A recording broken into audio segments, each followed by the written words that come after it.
You probably don't need me to tell you what movie this scene is from or who that young stud is.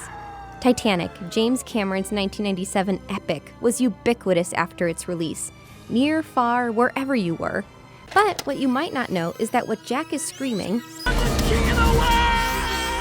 was actually an ad-libbed line. As Titanic turns 20, what better time to look back at the scenes that made your heart soar and sink? Let's start at the infuriating ending. Well, for some of us anyway. As everyone knows, Jack freezes to death in the Atlantic, while Rose survives on top of a floating door. For years, fans have wondered why Jack couldn't have climbed on the door too. It certainly looks big enough to fit them both. Kate Winslet herself has even pondered if Jack had to die. You know, I think he could have actually fitted on that bit of There was plenty of room on the raft. I know. Even Mythbusters has taken it on, trying to prove that there was a way for the couple to survive together. And it's the MacGyver-style tweak that really puts the nail in this myth's coffin. But Cameron insisted that Jack had to drown. There was just no other way. The script says Jack dies. He has to die. Cruising along to something way less morbid, one of the most intimate scenes is when Jack draws Rose naked, wearing nothing but the dazzling heart of the ocean diamond necklace. Jack, I want you to draw me like one of your French girls.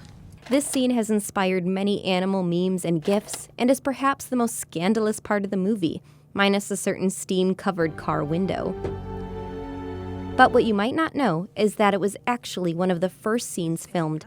Construction on the giant set wasn't complete yet. I expect to get what I want.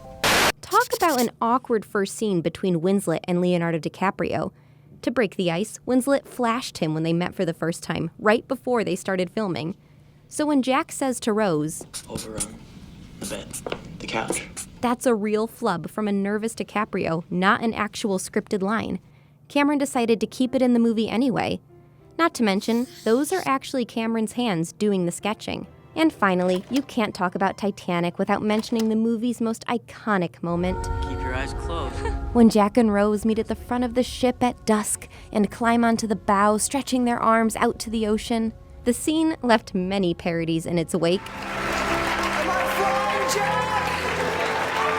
Yes, Rose? Open your eyes. Right before Rose and Jack share their first kiss, he sings her a song that makes her laugh. Come, Josephine, my flying machine. That's because earlier in the movie, the two sang the same song after a drunken night of dancing. Come, Josephine, on my flying machine. Don't remember this part? Well, that's because the scene was actually deleted. And lastly, it's hard to remember Titanic's legacy without mentioning the special effects and CGI. This scene is a rare exception. The beautiful light giving a pink glow to this romantic moment is an actual sunset.